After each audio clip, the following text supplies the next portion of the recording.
नमस्कार दोस्तों। एनसीईआरटी की क्लासेस की जो कंटिन्यूटी है उसके अंदर हम ज्योग्राफी का आज 6 चैप्टर कंप्लीट करेंगे। उससे पहले बाकी एनसीईआरटीज़ की जो सीरीज़ का जो आपको ऑलरेडी चैनल पे डाल दिए गए हैं उनको देखने के लिए और आने वाले टाइम पे जो हम बहुत जल्दी 10th क्लास तक की फर्स्ट सेशन में और उसके बाद में 11th-12th का सेकंड सेशन में इस तरीके से कंप्लीट करेंगे और बहुत ही जल्दी अब हम कंटिन्यूटी के साथ इस पे सारी वीडियोस डालेंगे। तो इसके लिए आप सब्सक्राइब कीजिए और बेल आइकन भी प्रेस कर लीजिए जिससे आपको अपडेट्स को आराम से आप पहुंचाया जा सके और आप उसको मिस करे बगैर देख सकें। तो हम अगर अपना अगला चैप्टर शुरू करते हैं 6th क्लास की 6 जो चैप्टर है उसका नाम है पृथ्वी के प्रमुख स्थल रूप। अब हमने अभी तक क्या देखा, हमने ब्रह्मांड देख लिया, ब्रह्मांड से हमने पृथ्वी पे आए, पृथ्वी पे हम उनकी आकृति और जो पृथ्वी की गतियां हैं वो देखी हैं। इसके बाद में पृथ्वी पे जो मंडल हैं जो लास्ट चैप्टर में देखे थे हमने, स्थल मंडल, जल मंडल, स्थल मंडल, जल मंडल, वायुमंडल और ये जीव मंडल। इसी के कंटिन्यूटी में जैसे स्थल मंडल है, स्थल मंडल का ही विस्तार लेते हुए स्थल रूप है। अब स्थल रूप में क्या होगा, स्थल रूप जो पृथ्वी की सतह पे हम जो भी स्थलाकृति देख रहे हैं, स्थलाकृति इन द सेंस पहाड़ है, पठार है, मैदान है, जो गर्त है या फिर जो भी आप देख रहे हैं वो सारे स्थल रूप में आते हैं। अब ये तो पता लग गया कि ये स्थल रूप में आते हैं, लेकिन ये स्थल रूप बनते कैसे हैं, कौन सी क्रिया प्रक्रिया इन पे प्रभावित करती है वो देखते हैं। और इसी के साथ हम इंट्रोडक्शन लेंगे मैदान, पहाड़, पठार, द्वीप इनका। तो सबसे पहले एक छोटा सा डायग्राम बनाते हैं।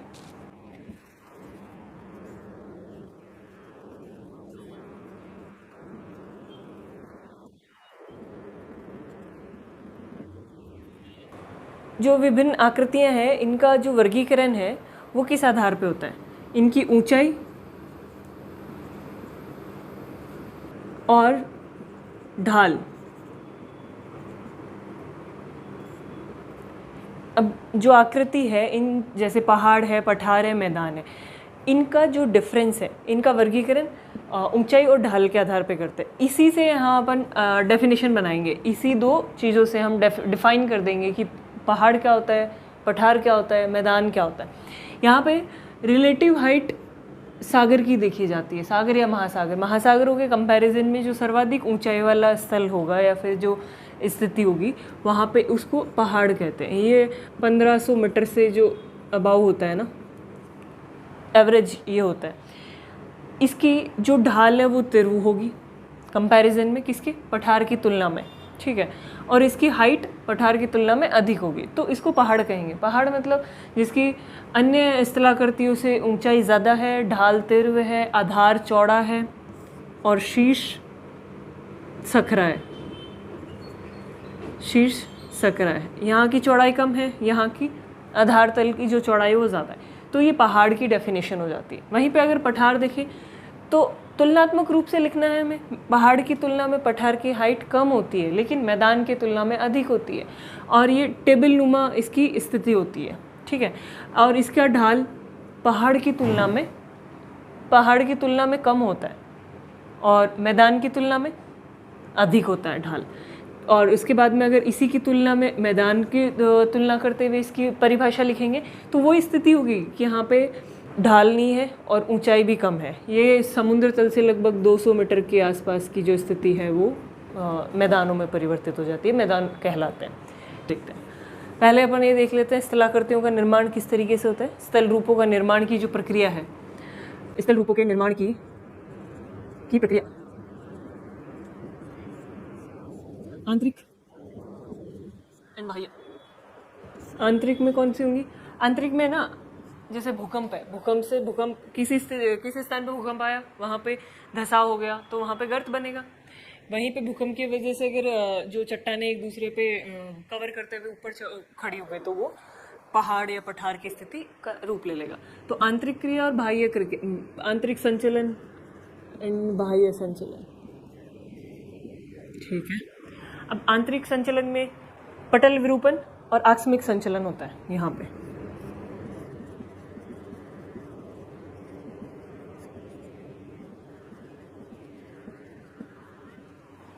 वहीं बाह्य जो संचलन है वो अपर्दन और निक्षेपण। ठीक है, तो ये निर्माण की प्रक्रिया होगी। इसके बाद में हम देखेंगे पर्वतों से शुरू करते हैं। पर्वत पठार, पर्वतों से शुरू करते हैं। पर्वतों की डेफिनेशन हमने देखी, आधार चौड़ा होता है, शीर्ष सकरा होता है, ढाल तीव्र होता है तुलनात्मक रूप से पठार की तुलना में। ठीक है, अब हमने क्या तो देख लिया, लेकिन इनका निर्माण कैसे, जो इसकी जो प्रक्रिया है वो देखते हैं।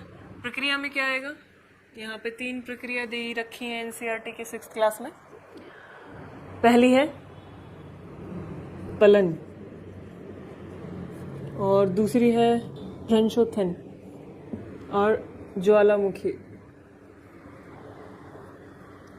तो इन गतिविधियों से वलित पर्वत, इससे भ्रंशोत्थ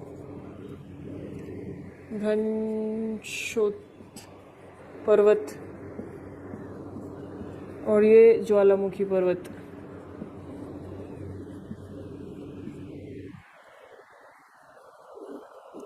ठीक है, अब वलित पर्वत मतलब कैसे बना होगा। वलित जो आंतरिक संचलन है, दो जो पृथ्वी की जो आंतरिक चट्टानें हैं वो कंटिन्यूटी के साथ कहीं ना कहीं गति में होती हैं, जो हमें महसूस नहीं होती।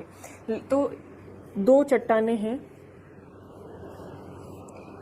अगर इनका संचलन एक दूसरे की तरफ हो रहा है तो ये सेकंड स्थिति कैसी होगी, बिल्कुल या तो ये एक दूसरे के ऊपर ऐसे होंगे,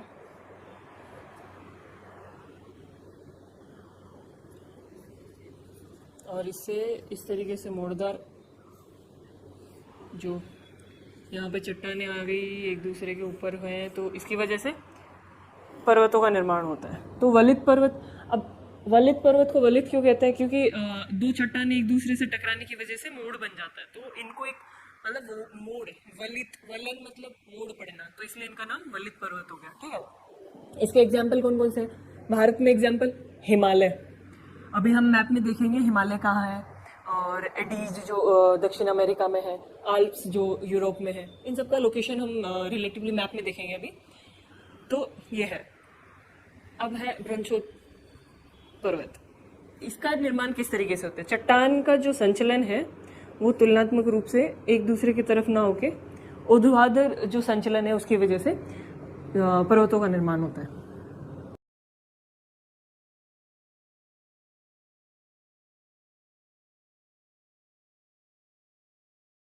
इस स्थिति को द्रोणीय भ्रंश,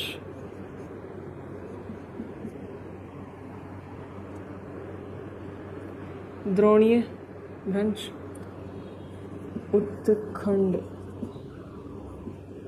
भ्रंश कहते हैं। तो जो चट्टानों का जो ऊर्ध्वाधर जो संचलन है उसकी वजह से भ्रंशोत्थ पर्वत का निर्माण होता है। वहीं पे ज्वालामुखी क्रिया की जो लावा है, लावा और मैग्मा बाहर आके इस तरीके से जमाव होता है, तो उसकी वजह से निर्मित जो पर्वत है वो ज्वालामुखी पर्वत कहलाता है। ठीक है, ये हो गए पर्वत निर्माण कैसे और उनको किस किस टाइप के पर्वत कहते हैं। अब इनके एग्जाम्पल हम मैप में देखेंगे। अभी मैप देखते हैं। हमने पर्वतों के निर्माण के बारे में देखा, प्रकार के बारे में देखा, और उसी के आधार पे हमने इनका नाम भी देखा। अब हम लोकेशन भी लोकेट कर लेते हैं, हल्का फुल्का थोड़ा दिमाग में ऐसे रहेगा कि हाँ कहाँ पे कौन सा पर्वत कहाँ स्थित है। तो जो नवीन पर्वत है, वलित पर्वत जो बने हैं, वलित पर्वत को 2 भागों में बांटा है, नवीन पर्वत और पुराना पर्वत। जो पुराने पर्वत हैं उनको पहले देखते हैं। सबसे पहले हम देखेंगे अरावली। अरावली सर्वाधिक पुरानी जो पर्वत श्रृंखला है उनमें से इंक्लूड होती है। अरावली कहाँ है, भारत में, राजस्थान का जो मुख्यतः राजस्थान में विस्तृत है। उसके बाद में हम देखते हैं अपलेशियन पर्वत। अपलेशियन पर्वत कहाँ होगा, उत्तरी अमेरिका में। उत्तरी अमेरिका में जो अपलेशियन पर्वत है वो भी अरावली की तरह बहुत पुरानी पर्वत श्रृंखला है। वहीं पे साथ में है यूराल पर्वत। यूराल पर्वत कहाँ पे है, यूरेशिया को जो डिवाइड करता है। हमने पिछले चैप्टर में भी देखा था यूरेशिया की 2 महाद्वीपों को अलग करता है जो यूराल पर्वत है। तो ये प्राचीन जो पर्वत श्रृंखलाएँ हैं, नवीन पर्वत वलित जो पर्वत श्रृंखला है उसमें इंक्लूड होता है। अब इसी में हम नवीन जो वलित पर्वत है उनको देखते हैं। नवीन वलित पर्वत में सबसे युवा जो वलित पर्वत है वो हिमालय जो हिमालय क्षेत्र है वो नवीन जो वलित पर्वत है उनमें इंक्लूड होता है। वहीं पे जो दक्षिण अमेरिका में जो एडीज जो पर्वत श्रृंखला है वो भी नवीन वलित पर्वत का ही उदाहरण है।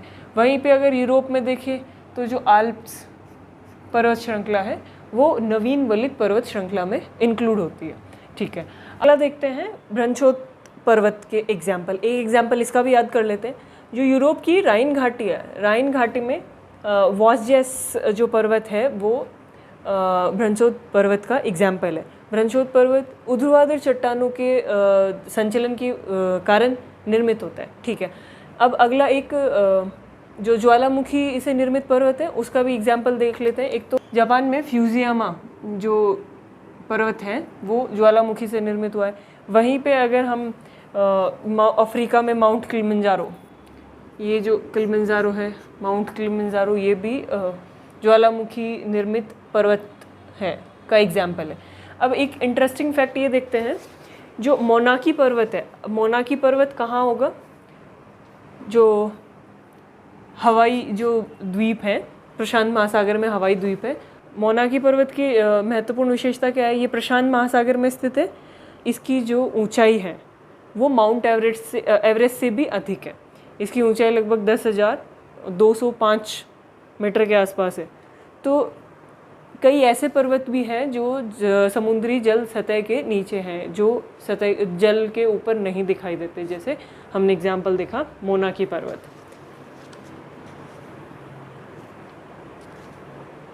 पर्वतों के बारे में देखा हमने, अभी पठार के बारे में जानते हैं। पठार मतलब हमने उनकी परिभाषा तो देख ही ली थी, रिलेटिव हाइट और आधार और जो ढाल है उसके आधार पर वर्गीकृत होता है। उसी की तरह पठार का जो निर्माण है हमने देख लिया कि जैसे पठार पर्वत निर्माण होता है वैसे आंतरिक और बाह्य क्रियाओं की वजह से पठार का निर्माण होता है। और लेकिन विश्व का सबसे ऊंचा पठार तिब्बत का जो पठार है वो उसका निर्माण हिमालय के ही निर्माण के दौरान हुआ है।